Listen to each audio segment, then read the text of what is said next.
We're putting our rear wheel back onto a speed between 1200. There is 2 spacers. The one without any notches goes on the chain side.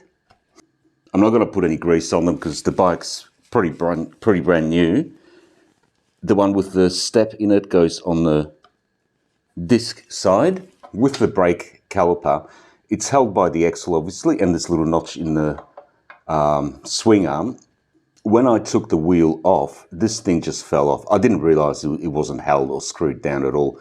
It dropped on the ground. But in the meantime, before it did that, I believe it actually landed on my wheel. And when I had the tyre change, I actually blamed the tyre guy for actually putting a scuff mark on my rim, whereas in hindsight, I'm actually thinking it was me. I actually did that scuff mark. So I'm going to apologise. I didn't have a beef with the guy.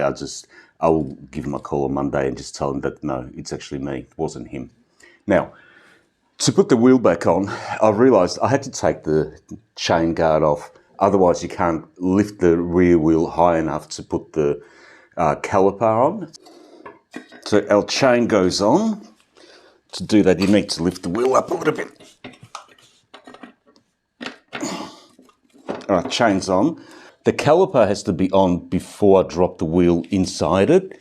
So,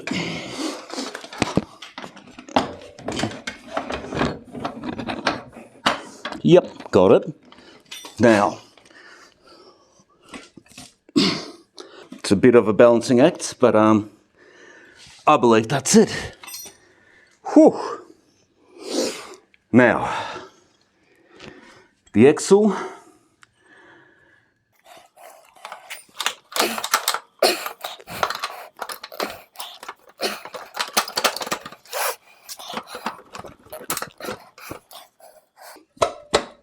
That's it.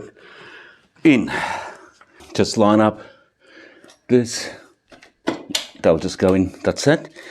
That's it. And on this side, whoa, man. That bike slides in like that. Fucking hell, mate. But I think that's it. And now we just adjust or tighten the chain. Whew.